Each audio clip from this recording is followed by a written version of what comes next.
We'll jump to MC now.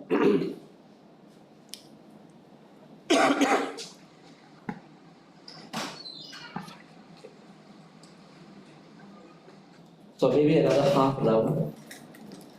1 hour. Wow. 1 hour I can cover the entire micro-credential, and jump into APEL.M. Might as well serve lunch inside here. Okay, anyway,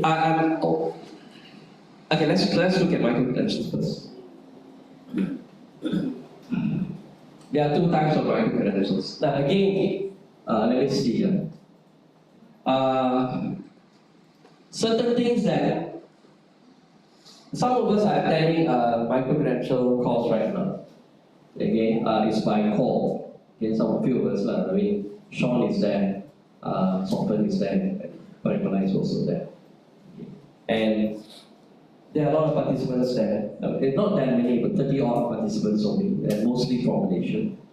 And one of the questions a participant asked last week was, that person thought that micro-credential, the certification of micro-credential should be printed. Means a printed copy of cert. But look at the definition of micro-credential. It says digital certification. Okay? Now, regardless of what it says there, does that mean that you cannot have a printed copy of a cert for micro-credentials? You can have.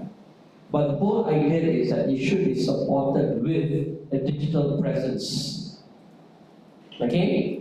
Now, earlier I said, all of you have done micro-credentials in WOU without realizing that you have done micro-credentials.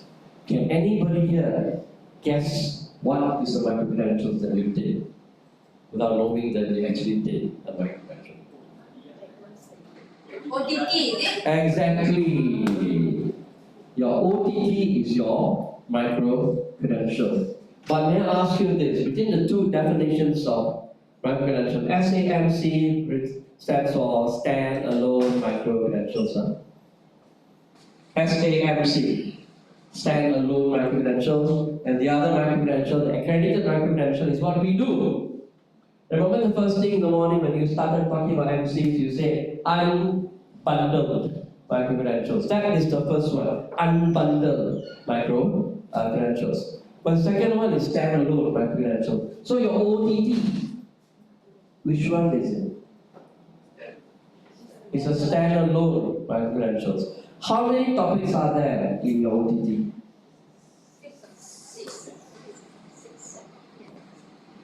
If you guys have done it, you will know exactly how many right. Six. Why some of you are uncertain? For So long already. when did you do it? 2 years ago. Okay. Before MTO is there. You did during MCO itself. But we didn't have 6 during MCO. We have 5 Okay, anyway, the point is, you need 6. That means how many digital bags you're supposed to have? 6. Your entire OTT is not the micro-credential. Each topic is a micro-credential. Because each topic is stand-alone. Because you are provided a certification for each. In the form of digital badge, yes, but for each. So you have 6 MCs already collected, and they all stand alone. This is the problem. The problem is, the 6, I'm sure, can fit somewhere. It cannot fit SPA, certainly, because the topics won't fit any of the programs that we have in SPA. Certainly cannot fit SCE.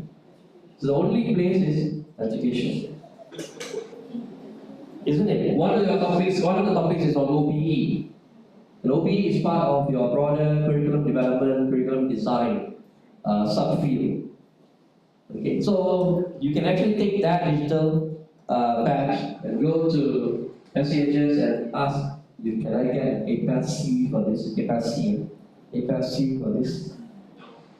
Yes. Sean is right. No. Why? Because it's a very small component of whatever course that they have. Anybody here remembers what was the duration for each topic?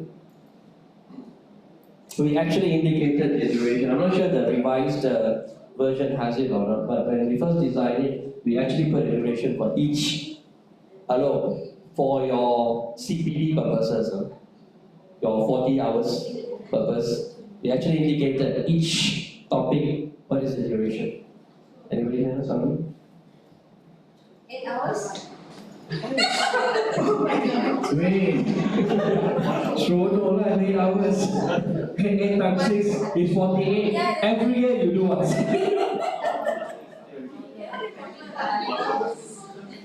Nobody remember this.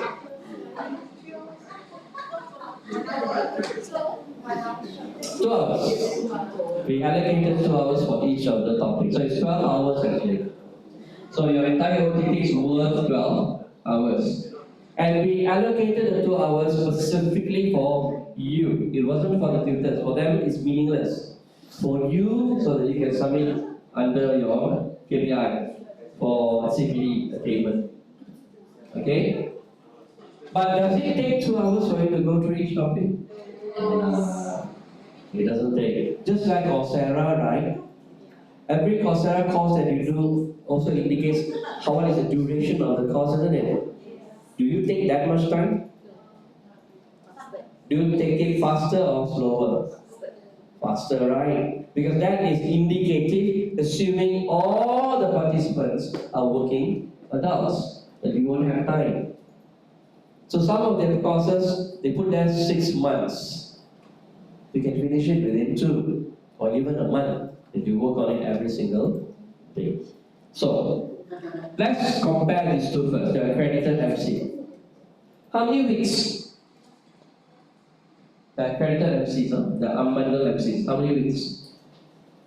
Just now we spoke about OTT, 2 hours, 12 hours, right? But for your unbundled MCs, how many weeks is expected for your MCs? Because the unbundled MCs are typical courses, regular courses. So it's a whole term. Okay, it's a whole term, right? And assuming all your MCs are 3 credits, so it's worth 120 hours. Betul kan? SLT is 120, right? So each of your MC that you are managing right now is worth 120 hours. Okay? This is very important because I will show you later the kind of permutations to expect in APEL. Today's session is specifically to ensure that you can manage the first permutation. For us, for WE, the first permutation. There are 5 permutations that you can expect in APEL-M. If there are no other universities out there applying for APEL-M, then everybody who wants APEL-M will come to WOU, and you cannot turn them away because WOU is an open APEL center for APEL-M. So you cannot say no to anybody. You cannot say sorry, our policy doesn't allow. Okay, there's no such thing. Okay, it's mandatory for us to accept. We cannot turn anyone away. Everyone will come here. That means you will see the other permutations as well. And those permutations are the tougher ones. Okay? The reason being, your accredited MCs, 120 hours, right? Then your standalone MCs, how many hours? Because you're going to do a matching. You're going to look at a standalone MC and say, this is equivalent to this. This is equivalent to my course. So I'm giving you full exemption. But my course is worth 120 hours. Your Coursera is there, it says 1.5 hours, which is an hour and a half. An hour and a half, 120, how do you tackle that? Okay, how do you tackle that? So, the GGP is very clear on standalone MCs. minimum 40 hours. Okay, minimum 40 hours. One standalone MC, minimum 40 hours. May I ask you something? Your typical 3 credit course typically has how many CLOs? 3. 3 CLOs, right? You should not say that CLO 1 is more important than 2, 2 is more important than 3 from an academic standpoint. You cannot say 1 is more important than 3. All 3 CLOs are equally important. Yeah? Follow the mathematics, the maths here. You have 3 CLOs and your SLT is 120. So what your 1 CLO is expected to contribute 40 hours. So when you talk about standalone micro-credentials, a micro-credential, a standalone micro-credential that has 40 credits, that 40 hours is just not enough, okay, to match against one of our courses. So you would need at least 3 courses.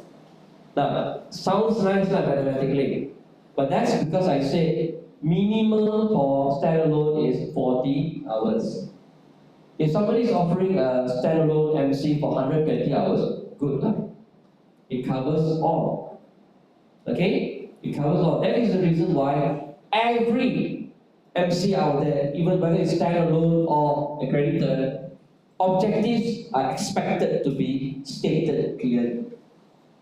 Outcomes are expected to be stated clearly so that when you do matching, you know how to match. This discussion right now only looks at the hour value of a standalone micro-credential. So what I'm trying to say is that you go and do a Coursera, one course in Coursera, you cannot come and say that one course that you did in 2 hours is equivalent to what others do for the whole term. That is the complexity of APEL.M. If everybody who submits their portfolio only submits accredited MCs, no issue. Nothing won't be a problem. But if they're going to submit a combination of accredited MCs and standalone MCs, there's unbundled MCs and standalone MCs, we're going to have a lot of problems. Okay? You understand? How can I run 2 hours without a break? Once in a while, stand up. Okay? Once in a while, stand up. Okay? Walk around a bit, sit down. Okay? Run around if you have to. I'm moving around. Okay? Okay, any questions here at this point? So, let me put this straight. None of you have actually, as far as I know, SE got, okay, have actually designed and delivered a micro-credential. You have not. What you have done is unbundle. Unbundle means what? Unbundle only means your BBM 210 becomes MC BBM 210. That's all. That's all. Very magic, you know. You just add MC in front, unbundled.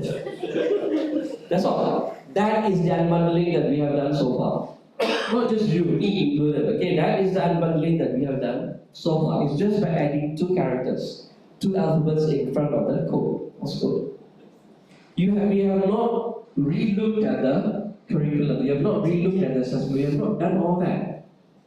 So our unbundle is not like the unbundle that other universities have done. I had a conversation with UITM colleagues in 2022, okay, and they were explaining to not just me, a few of us were around, to us about how they did their micro-credential.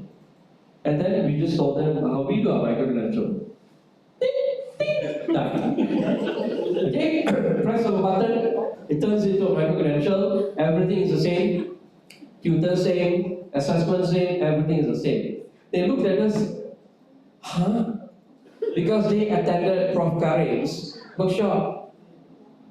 And Prof. Karim, to be fair to him, his explanation, his advice is the proper micro-credential, the right way micro-credentials to be created. What you did is right. They followed. We are smart. We didn't follow. We did it our way. Now, our way is not wrong. It is also an allowed way.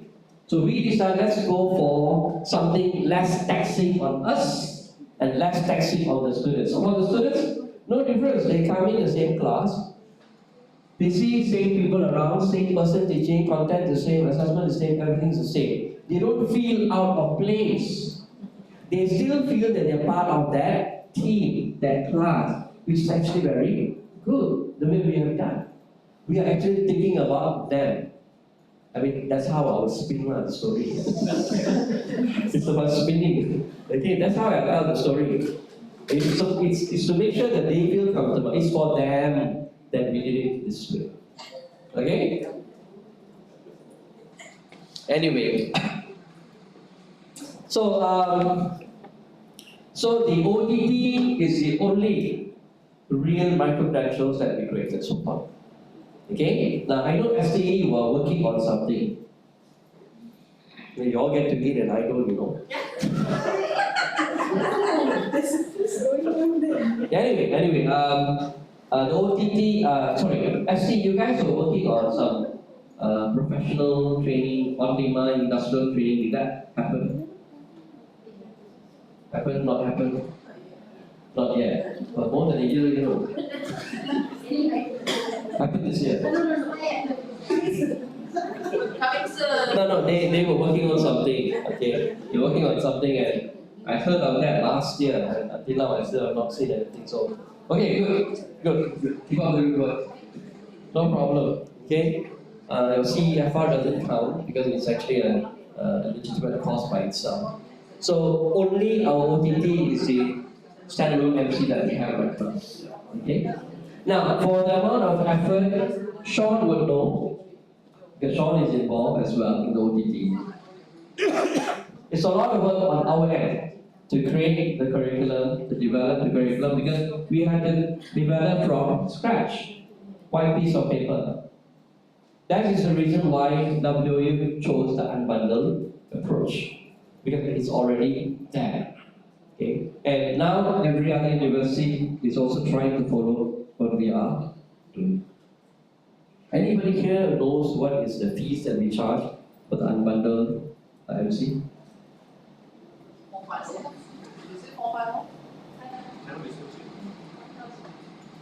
Now we so cheap, it's 1,000 and something costs 105. 3,000. 3,000. I mean, Mr. Steven can answer the question if he knows. So, come on.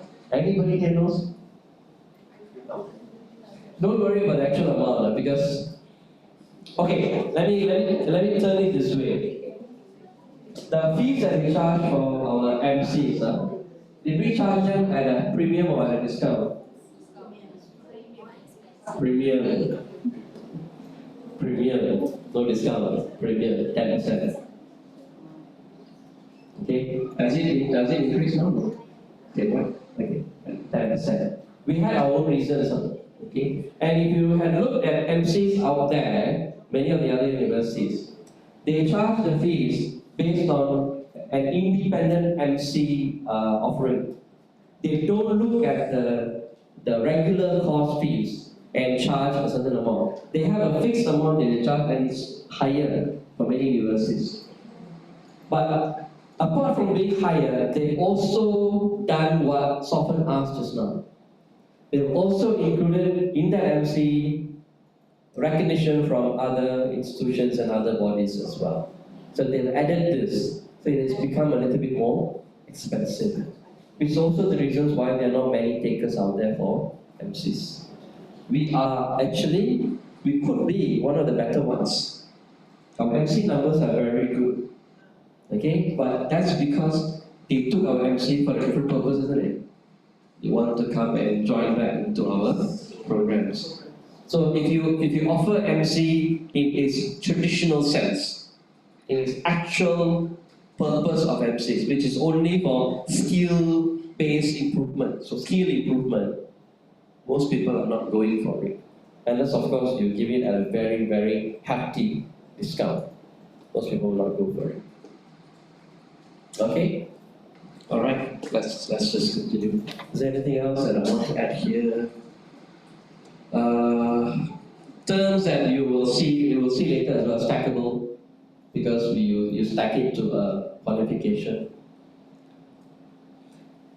Okay, another thing. Again, for QA to know as well. Whatever we do in APEL always falls back on some form of internal policy. Like APEL-A is still tied to admission policy. APEL-C, to a certain extent, tied to our credit transfer policy. Okay? No choice. APEL-C, you have two instruments, right? Challenge test and portfolio. Challenge test must follow our exam policy, and portfolio must follow our credit transfer policy. Whether we follow through or not, that's a separate issue. Okay? But we've been around for 8 years, but that does not mean that we have no room for improvement. A lot of things we can continue to improve. So APEL and here micro-credential. Again, you have to, number one, unaccredited MCs are own courses.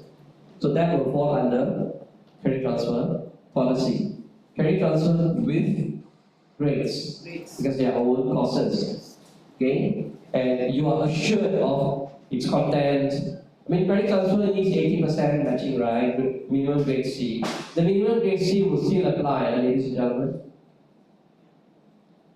You cannot have your students doing micro-credentials and come and say, I apply for APEL-M, I transfer everything. The credit transfer policy still applies. Minimum grade C. Anything lower, sorry, we cannot transfer. But that also means that anything lower than C, you will not hit the, I will say shortly, the 50% requirement. Okay? So it's not so straightforward. I know, I was having a conversation with Irma just now. We are happily selling MCs everywhere.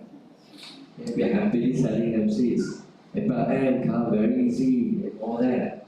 But the reality is different. Okay? There are a lot of other things that for cars to consider. Yeah.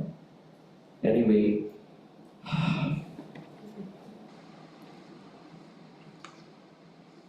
This is from the GGP itself. This is provided by MQA. This took whatever MQA gave. And this is an infographic created by MQA, will tells you the entire GGP for micro-credentials. The definition of MC, what is it? How it's delivered? A lot of people think it can only be delivered online, cannot be done physical. We know it can be done physical, we know it can be done blended, it can be done fully online. Okay? The providers can be either universities or HETs, higher education providers, or any other entity.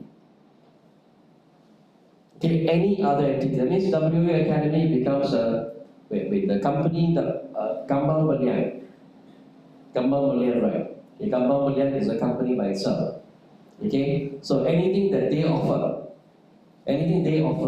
becomes a stand-alone micro-credential. Anything that SCHS offers becomes an unbundled micro-credential. Okay, so Gambang Melian is considered an external entity. It is not external really, but it's not considered an higher education provider, HEP. Okay, so they offer SAMC. Yeah. You are given either digital certification, digital badges, look, it says paper certification. So there's nothing wrong with giving a paper certificate of completion. But like I said earlier, it should be supported with some sort of digital badge. Okay. Okay, that's wrong. Please download. MK is very good, very open. Everything is online. Download and read. Download and read. Okay. The more important things are already extracted, reworded. It's inside here. but download grade to get the entire picture. I mean, if you want to be experts in that field, the GGP is the one way to go. Okay, all the GGPs available. Okay, the challenge. Okay, this infographic was also given by Mercury, but I've also created something that's more relevant for us. This means, let's just say you want to apply for APEL-M in institution A. Okay? So what you have done is you have done 2 courses unbundled in institution A. Okay? And then you have done another 2 courses very similar to the courses available in institution A, in institution B. So you have how many academic institutions here? 2 academic institutions. The institution that you intend to go and do your degree, where you have done 2 micro-credentials, and then you went to USM and did another 2 micro-credentials there, but you are smart. You have actually looked at the program structure in WOU, you saw the courses available, then you went there and did some of the courses available here and there. Okay? And then you go to Gamma Mulian, and they offer standalone micro-credentials. So you do another 2 courses at Gamma Mulian. Okay? So within university, within WOU, credit transfer. Outside of WOU, another university is also credit transfer. Okay? But with no grades. Thank you. No grades. From USM, you can transfer the credit. Unfortunately, you cannot transfer the grade. Then comes the standalone. Standalone cannot go through credit transfer, because credit transfer is for formal qualification. So for standalone, you have to go through an APEL-C process. So your APEL-M, okay, in WOU or any institution, must have credit transfer and APEL-C embedded. Okay? Now for APEL-C, what do you transfer? Do you transfer grades? Coursera gives you grades, or not? I mean Coursera. I've got any grades on the Coursera? No, right? I mean most of the courses don't have, right? It's the quizzes and all that, that's separate, they have. But the course as a whole does not have grades. Okay? So there's no grades for you to transfer. So the only thing you can transfer is the credits. That's all. And that credit is after you go through the entire APEL-C process to ensure it's equivalent to your 3 credits. Then you can transfer. Okay? Now, the current situation we are in right now is HBA. Our own students doing our own micro-credential and later on applying for APEL-M with us. Sunday, no issue. Okay? But once HB2, AB, and another accredited provider, AP stands for accredited provider, okay, comes into the picture, then the entire process becomes very complex. Okay, and the APEL Center has to be prepared for that. Okay? Our own student micro-credential, when they transfer, do we transfer with grade or without grade? Our internal students, our own students will transfer to grades. Because it will affect their CGPA calculation. Because SANC, when Gamma Mulians are designed to have the APEL-M standards, the best one is go for 40 hours. Correct. That is the best. Ideally, we should do that. And I think many of the institutions are trying to do that. Most of the courses I've seen have actually indicated is the total hours, it's at 14 hours. Is there a limit of credit that they can transfer from other institutions? No. Wait, your question is how much of our credits can we award to them, is it? For SAMC, it's only 30%. For standalone, it's only 30% of our credits. Okay, so it has to be a combination of unbundled MC and standalone MCs. So if Correct. You can have it at 100%, 100% as well. Standalone, cannot be more than 50. Okay, let me give you that clarification using this. HEPA WOU, 100%. Okay, no limit, because you are our student. But if you come from HEPB, 70%. You can only transfer 70%.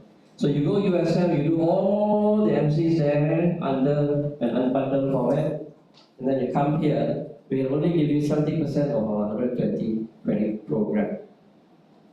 Only 70%. Why? Because MK requirement is at least 1 year must be spent in the awarding university. So the 30% must come from us. Okay? But if you are going for a stand-alone micro-credential, there is no accreditation, nothing, then only 30% maximum is allowed to be transferred. 70% you still have to do in WU. Okay? That's why what we are trying to promote in WU is we just go for the first one. You just do it with us and then continue with us. It's less of a problem for everybody. Because you cannot have somebody from there doing, from USM doing 100 credits, let's just say, and come here and expect us to give them 100. We cannot. We only give 70%. Okay? I have another 1 or 2 more slides later where I have shown this. Yes? For government project, SAMC. Okay, so now I will try to cut it's unbundle one course of 3 credit to become 1 3 SAMC. So the SAMC is equivalent to 1 course, proper course. Can be done? Yes. Can be done, no issue. In this case, And that would be a better approach, yes. in this case, when you're talking about AP for Gambang, where he's asked, this is actually a standalone. So if the students start with AP with Gambang and they wanted to come to HEPA as Wawasan, do you apply the 30% or 100%? It's still 30%. Because whatever they do is unaccredited. So it cannot be accepted as a whole. 30% means how many? It's 36 credits only. That's all you can transfer, 36 credits, which is 12 courses. Okay, the rest you have to do it here. So you calculate this rate for your master's, your undergraduate, then you will know what is actually more enticing for our students, our clients. And that's why I said, keeping them within the family is actually more enticing. Okay, less hassle for them, less hassle for us. When MK came up with this paper, and they actually looked at all permutations to ensure that people don't take advantage of it. It is to help, yes, but it's also the Q in MQA is for quality. It's their role to ensure that quality is adhered to. So it's actually summarize what I asked just now. So it's actually quite advisable for the students point that they start with A and then they leave 30% to AP. And not the other way around, right? Correct, exactly. That makes more sense. So the system know that every student that go to AP. Well, it depends on program leads that are selling their respective program through private credential. This is a model that they should develop and should focus on. I mean, what Dr. Alexandra said is right. That is, you get them to do our own courses. Okay? Within us, do our own courses. And then you guide them to do standalone courses outside. Because you don't have to do this sequentially. You understand? You want to save time as well, right? You don't have to do it sequentially. You don't have to say, let's finish the 70% in WU first, and then do the 30%. You can do it concurrently. Okay, so you save time a bit. But same time also there are limits. And I have a slide that shows you where the limits are. Okay, there are limits. Okay, but that is the better approach. But that means the PLs would have to come up with a model and sell this to your students. Then you can talk about saving time and all that. Yeah. One more question, how if from USF, student transfers to How many percent of those courses, MC courses can be transferred to? 70%. 70%. Okay. How do we look at it? We look at it by course and by syllabus? Yeah, because it's a credit transfer process, so it's by course. And remember what we do in credit transfer right now in WOU? We can also take 2 courses and match it against one, same. It comes with the grade. From USM, it doesn't come with grades.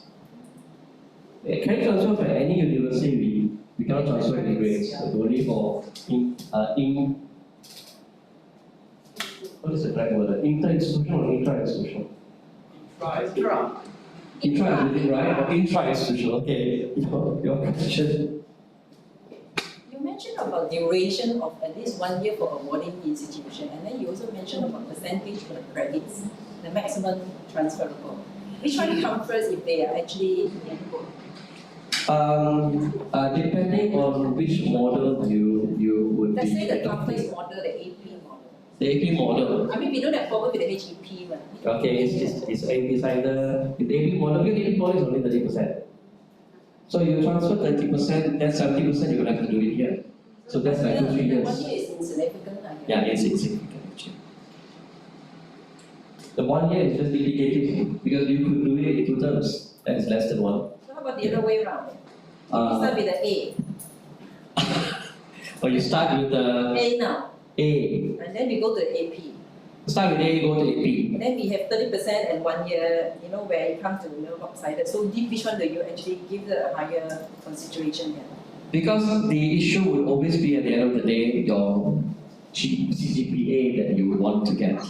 So whatever you do in HGPA gives you CGPA. Whatever you do anywhere else doesn't give you the CGPA. So you should focus on the institution. Because that will give you that end reward, which is your CGPA. In that case, we are talking about 1 year at least. At least.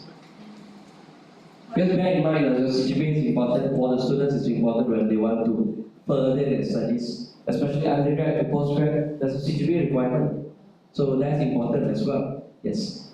No, at the moment what we are doing in APEL.M is just we are only concentrating our internal students. Yes, our internal So we students. do not see the gray areas from HEP and also. It will come, but just not so soon. They're not so soon. So in this case, every APEL.M, if the student follow this path, will come with APEL.C as well. Yeah, yes, exactly. So we have to do It's two assessment actually. It's just that the APEL.C assessment will happen outside. Okay, and you just need to key in depending on how the setup is, you just have to key in inside the final results, that's all. So it won't be the same assessment as the APEL.M. APEL-M assessment is done at the program level. APEL-C assessment is done by the course level. So you will actually have more than one team to do the assessment.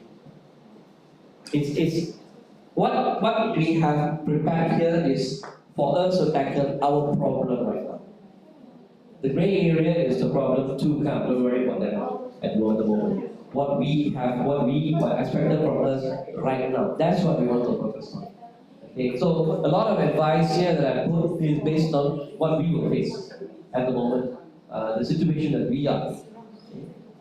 Only a few programs that are like already done, SEMBA already done. Okay, there are already few applicants anyway for SEMBA. Apart from the 2 pilot candidates, we already have a few other applicants for already. 30 coming in, they have completed 50%. Oh, okay. For January. Okay, which also reminds me, and maybe I should share that here. It's a question that someone asked about a month back. I gave an answer. Okay, somebody else gave a different answer. Then I showed what the GGP actually says. Every course in your program can be turned into a micro-credential. Every course, except thesis. Except thesis dissertation. Even your final project can be an MC. Every course. Which means APEL.M 50% is just minimum. People can come in with 100%. Technically, the 2 pilot candidates that we have for SEMBA is 100%. It's not 50%. It's 100% transferred into APEL-M, using APEL-M into syllabus. It's 100%, both of them. Okay, both of them, 100%. So 100% is all right. Internship can also be as an MC. Teaching practicum can also be as an MC.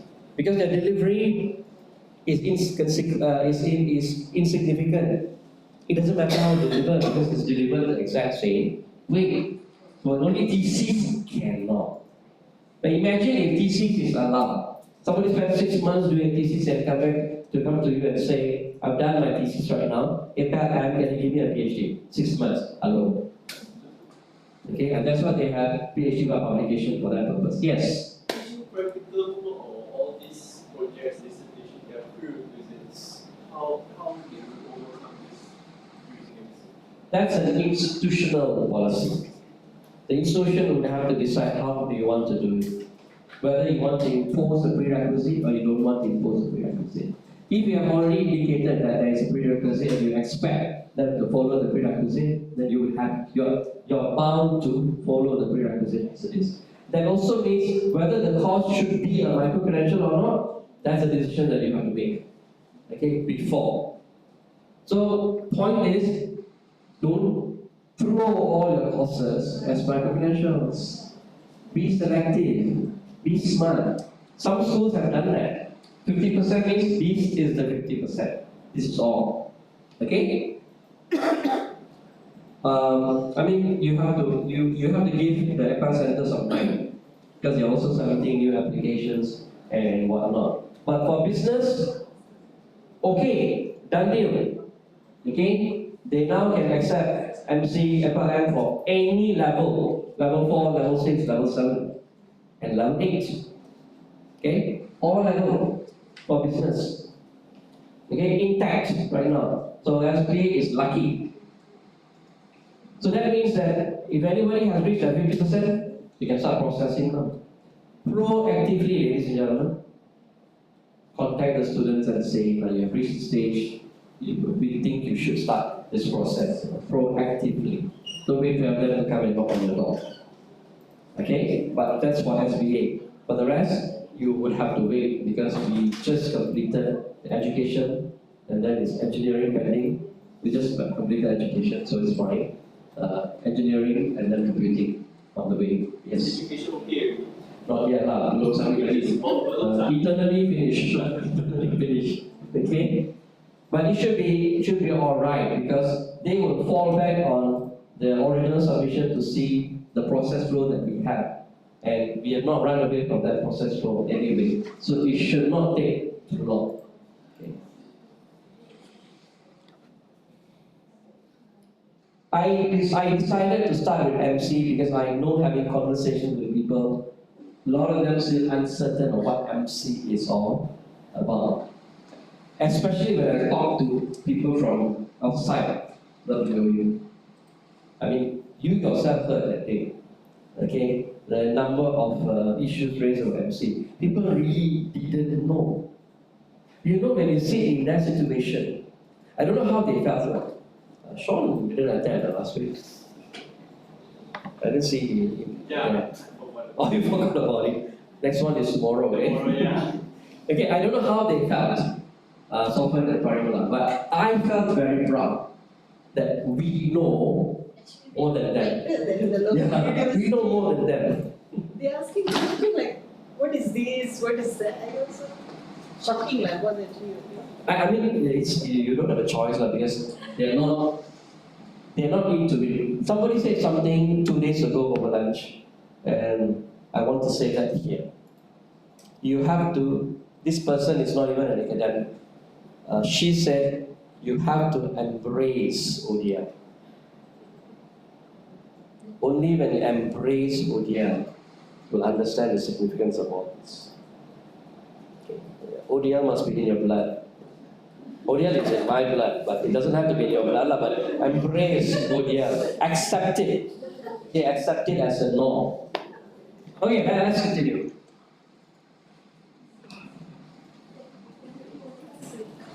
Okay. I will only touch this certain aspect, but we cannot all because we have already discussed this over and over again. So pretty much you know why we need micro-credentials. For lifelong learning as an alternative path, an alternative way to get skill sets, an alternative way to get an academic qualification is to give access to everybody. It's stackable so that you can collect and get an academic qualification if you want. And of course, is to strengthen the recognition of non-formal learning for Malaysia.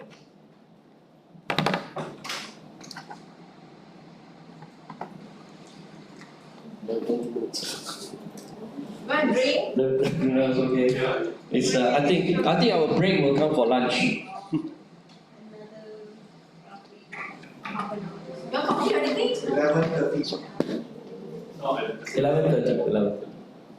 All right. Anyway, let's just continue. A good MC should have these things. Okay. Number one, outcome based. What did I say earlier? I said if you look at all the MCs out there available, even if it's not called an MC, they all have objectives written down. They all have learning outcomes written down because that is good practice. Okay, so MC should be outcome based. Now,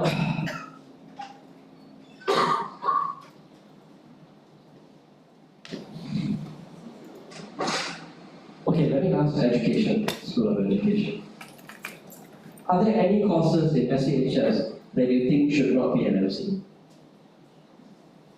Don't talk about practical and all that, just courses in general that you think shouldn't be an MC. That they should not take under MC, that they should go through the formal process and all that. Malaysian study. I say SCHS, Malaysian Studies, CFS. Psychology courses. Psychology courses. They offer. Why did I ask this question? Because MC is supposed to serve a purpose. It's designed for a specific purpose. The content is to serve a specific purpose. So that means you don't pick any course you want and turn it into an MC. Okay, let me ask anyway. When you guys created your BDBS, we talk about BDBS, micro-credentials, what were the courses that you selected and what was the rationale behind those courses? It's our first year courses basically because it's run in the face-to-face form. So in order to capture, our considerations are more towards marketing and sales number perspective and not really academic matters. We cover the first year because we want to recruit more students. Even all those students who prefer full ODR courses can come to our group. That's the main question. Okay. Now bear in mind, guys, Digit's model is always a front load model. Okay, so the courses, he already said the first year courses, and those are front loaded courses, means those are skill based courses. So that's one rationale for selection of micro-credential. It's skill based. So you target people who want to get a qualification, but you also target people who want a specific skill set. The design of a proper micro-credential is based on this. Okay, there must be a specific role that MC must play. Okay, so outcome-based here does not mean learning outcomes. It means it must serve a very specific purpose. Okay, personalized. You go back to this slide. So it should be about attitudes, building attitudes. It's about skill set. It's about enhancing knowledge. Okay, it should be any one of this. Okay, it should fit the interests of people. So that's why Coursera has a lot of personal development courses, language courses. Does Coursera have flower arrangement? I'm asking curious, I do not know. Flower arrangement Coursera. Other courses have learning a language, Learning language, yeah. playing piano. And Okay, so music it has. So music falls under interests. It's not needs. It's interest, isn't it? Okay. No, this is Farah. Where are you? No, which market? Okay, anyway. So, number three, on demand, again going back to the digit model that just now, also has that element. The on-demand industry necessary courses designed as micro-credentials. Secure and shareable, this is two things. You have printed certs, but you also want to make sure that you have digital badges, okay, blockchain enhanced digital badges, which is secure, and you can actually cross-check the we are not there yet, right? We are not there yet, I know, but at least there's something there to support the legitimacy of the digital badge that you have received. And shareable, and go back to Wenhui again. Okay, every time she gets a certificate, she'll share on LinkedIn. Okay, Wenhui, again, she'll share on LinkedIn. But that is the whole idea behind these things. It was designed for that purpose so that you share with everybody what you have done. And people can see this can be done this way. They will also go and try to do the same thing. That's the whole idea. Okay? And LinkedIn is the best place. Everybody shares there more than anywhere else. You share on Facebook, okay, meaningless because LinkedIn are all filled with professionals. They appreciate when you have acquired a new skill. On Facebook, wow, tayang and different message. You're showing off. But in LinkedIn, people understand. Yeah. I really, when I share some learning working information in the LinkedIn, there is students, now they are studying, because of that they come to understand and they try to convert it to study. And this is what I found. That's what we want. Okay? Good. Transparent, I have listed all the things that is expected in micro-credential. Objectives and whatnot. Assessment, method, delivery, all that should be given. And of course for us, because MK has given a template. For us, very easy, Malaysia is very good. MK has given a template. You just have to fill out the blanks in the template. Every information is there. Assessment, how is the grading done, the learning outcomes, okay? Instructors' names are not given, but all other informations are given in that 2-page, okay? 2-page document that you fill out for every micro-credential that QA has to submit to MQA, because MK has his own micro-credential website. And it has to be there. Do they have space now? Still don't have space. Because some of the ones that we have submitted, they cannot display because they don't have space anymore. Okay? By right, it's lunch, Okay, never mind. We'll continue a little bit more. We'll start with APEL.M a little bit and then we'll go for lunch. I haven't had breakfast, so I'm going to have breakfast and lunch later. Now let's start with the APEL.M policy. No.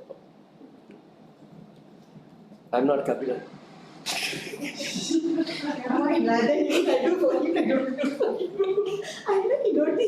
No, I don't know whether you guys remember or not, but she was serving cabinet coffee both days.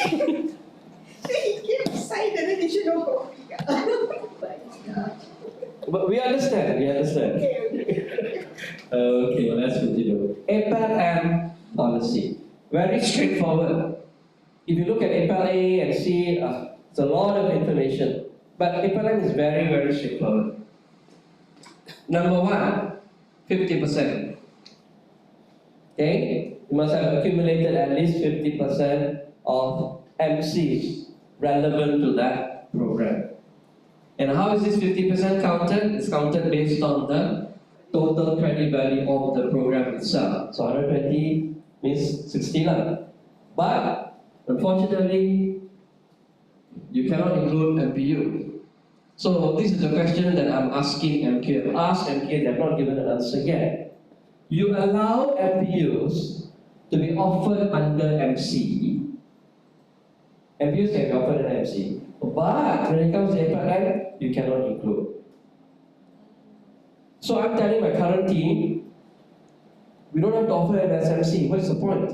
Because it doesn't serve the purpose. When the students reach this stage, technically they have to redo their MPU, even if they've done under MCs. Okay? So what is the point of CFS offering MCs? For MPU courses. University courses is fine. For MPU courses, it makes no sense. So MKM has to relook at this. You don't send us a circular that says MPU is allowed, and then a GGP that says we will not include. They're contradicting each other themselves. Okay? Of course, to be fair, the panel is one panel. The decision MK makes is a separate group of people. Okay? But you know, it's like what happens in WA also, right? One department doesn't talk to another department, so end up doing things that's contradictory. It also happens here. It also happens there. Okay? Actually, it's not that great. They have made a lot of mistakes as well. We know, we have seen, we have reminded them of the mistakes that they have made. But be fair, they are only human beings. Okay? So, number one is a 50%. Cannot, why? I should have brought my own. I have my own. Okay. But anyway, the 50% requirement, and number two, the age requirement. I have a slide to show you the age requirement. Now, when it comes to the age requirement has to follow the APEL-M process. Now,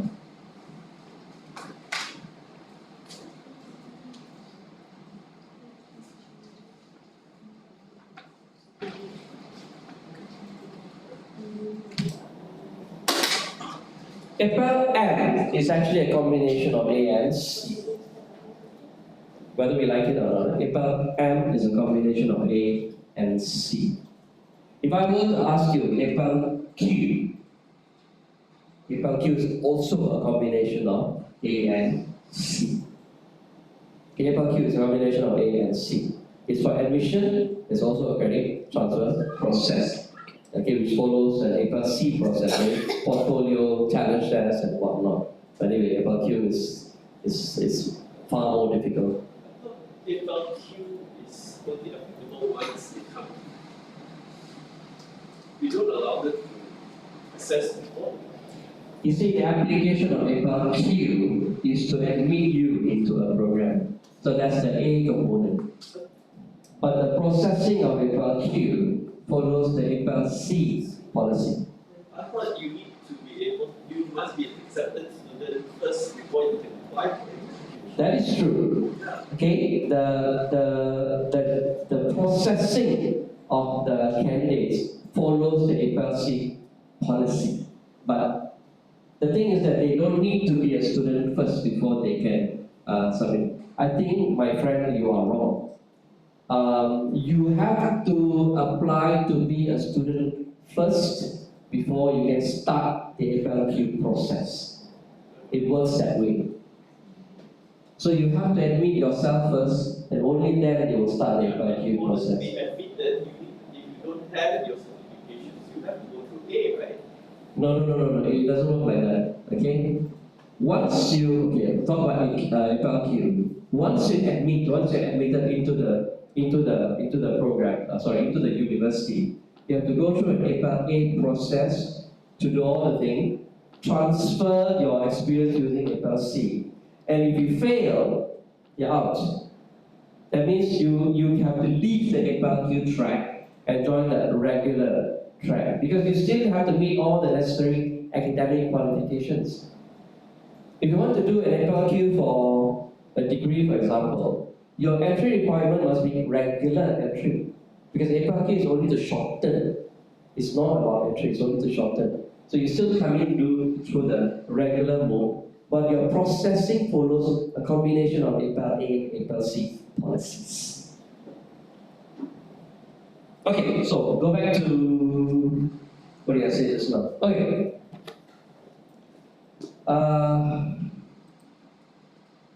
Minimum age requirement and there is a minimum graduation age as well. This is the problem with APEL-M has two. To enter, there's one age requirement. To exit, there's another age requirement. The only allowance given to the university is you can play around with the graduation age. You cannot play around with the entrance, the admission age. You still have no choice but to be 30 years if you are coming in for masters, 35 for doctorate, 21 for undergraduate degree, 20 for diploma. You cannot run away from that age of entry. But exit, if you can finish faster, only standard can say, okay, we allow you to graduate. Okay? WOE standard very good. If the school board says, okay, standard will, okay. Standard will scold, make a lot of noise, but will approve. Okay? Yes. I mean, look, that's reality. Will approve. Why? Because we never want to disadvantage the students. As that's the whole philosophy at the university. Anyway, okay. Let's just look at tables. Okay. Now, this is the policy. This is the admission requirement. For admission, you wouldn't worry about the graduation, right? You only focus on 50% and age of entry. Okay, so you have, this is why we advise people, be very careful when you sell your MCs, especially your target group. Especially if you're targeting people who are very young. Because they still need to wait quite a number of years before they hit the minimum age requirement. There are no two ways about it, the age of entry. That you cannot manipulate, that you cannot forego. You don't have a choice, it has to hit that age, 20, 21, 30, 35. Okay, 20, 21, 30, 35. Okay? Alright? Okay? Sure. Dengan ayam kat rumah ke apa? Ayam ke ayam? Okay. Okay, like I said earlier about SBA, now that SBA, okay, not SBA alone, is SBA, MBA, CM, MBA, MBM, and PDBS. All of them fall under the same category. All of them have APEL-M because they all fall under the business NEC. So they all have APEL-M. So they don't have to worry. Okay, they don't have to worry about 50% because once they submit the application, we can immediately process. So they can do the balance of the 50% in the coming semester easily.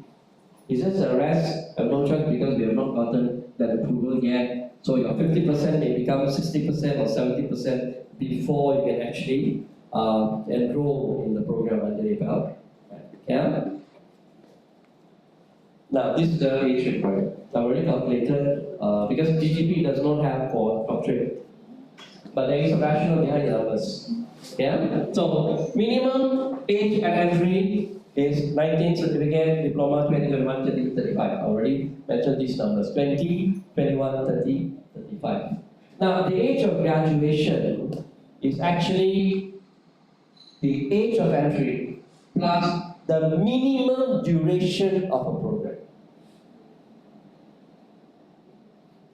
Not minimum duration of the program part-time, minimum duration of the program full-time, but minimum duration of the program throughout. You have full-time and part-time, right? And part-time has a maximum duration. Full-time also has its own maximum duration. But as a whole, there is one minimum and one maximum. The minimum of full-time and the maximum of part-time. We use the minimum of the full-time as the minimum duration of the program.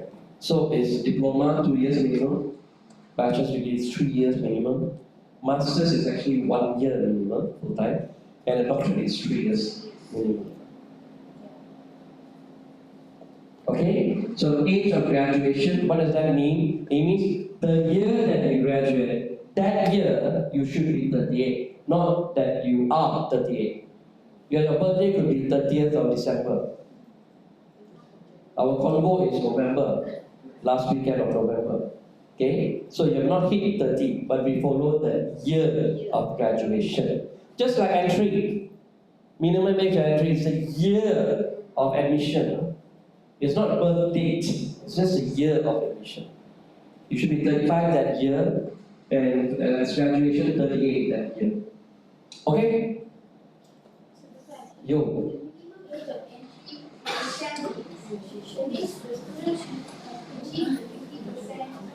50% plus age.